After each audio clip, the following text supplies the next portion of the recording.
At the end of 2023, I finally bought a PS4, and I also acquired an Xbox One. I didn't mean to sit the 8th generation of consoles out, it just worked out that way as I had to focus more on paying bills and surviving in general. This isn't a pity me type of video, as there were times I could have picked up a PS4, but I chose to save my money instead. Suffice it to say, I was stuck in the 7th console generation for an extended period of time, taking 10 extra years to find bargain bin deals and pick up games when the stores were clearing their shelves of the inventory of those systems. In fact, the best time to collect for a console is in that period of time when stores are clearing out their inventory from the previous console generation, as the games from that generation will never be that cheap again as the next generation starts taking over. I've seen some videos online about how the PS 60 era games are jumping in price, mostly Xbox 360 games in particular. Now, I'm not sure if it's true, if it's just the typical YouTubers jumping on a bandwagon trying to get that algorithm boost while inflating a fake crisis for financial gain. See all the, I bought a toaster off of DK Oldies and it wasn't brand new inside and they didn't even open it up and give me the innards of a brand new toaster when I bought it, and they dare call it refurbished videos that are thankfully no longer a thing. Oh my gosh, who else hated that trend? Screw that trend. What the heck is wrong with you people? Of course DK Oldies is overpriced. Anyone who has an internet connection, who's been on the internet, who's been to their website in the last, I don't know, 25, 30 years, however long they've been up, knows they're overpriced. They're not telling anyone anything they didn't already know. Anyway, I'm so glad that stupid trend is over.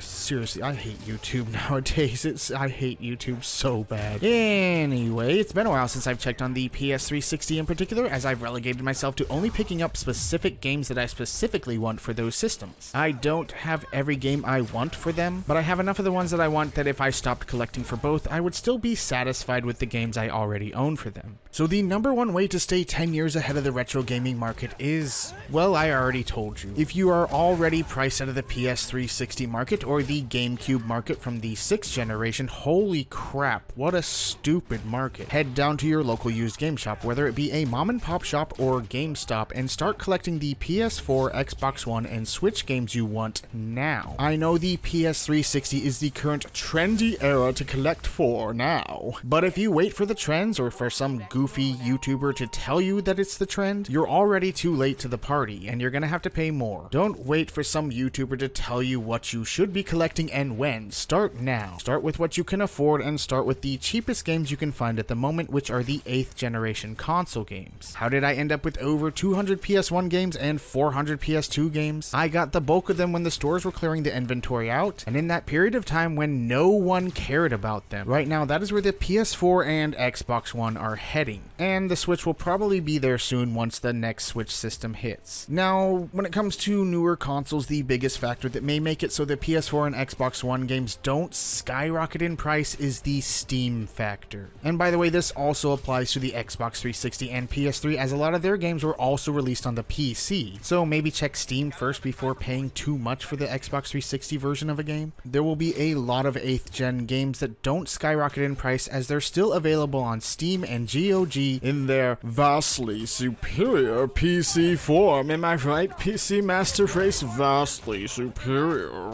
However, there are always games that remain exclusive to their consoles, and those are the ones you should focus on now. Or, you know what, just buy the ones you want. For example, I just picked up Miles Morales and God of War Ragnarok on the PS4 for $20 each, brand new at my local Walmart the other day. Miles is already on the PC and is vastly superior. Okay, sorry, I'll quit that. Miles is already available on the PC, and Ragnarok will eventually show up on Steam as well. I know I should hunt down those hidden gems for the system or the lesser known niche titles, but sometimes it's perfectly okay to buy the mainstream stuff. I'm sorry, not everything has to be like a big deal. It's okay to like mainstream games. I know I hunt for the weird little niche games, but I still play a lot of the mainstream games. And if that's your favorite games for the system, that's okay too. Like what you like. Don't let me or anyone else tell you what you can't like. I mean, especially don't let me. I mean, you see the stuff I like, it's terrible. I guess my point is check out your local GameStop or game store and start getting in those $5 to $10 PS4 games now. It is the best time to buy for that system and the Xbox One as well. And I'm enjoying exploring the PS4 and Xbox One's libraries for the first time as I just got the systems. I just thought I would share this obvious advice, that way in 10 years from now when YouTubers are obnoxiously making videos about the 8th generation retro market, how it's going up in price, you can feel free to ignore their algorithm baiting crap. I can see it now. I bought a PS4 in 2034. Is it worth it? Is the PS4 worth buying in 2030? If there isn't already, is the PS4 worth buying in 2024 video? Someone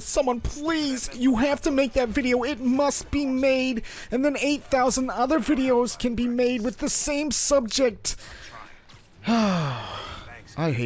I absolutely hate what YouTube has become. I'm also so glad that I actually left the partnership program on this channel. I don't care about their $45 a month, and I don't care about the algorithm. I am free. Toby is a free elf.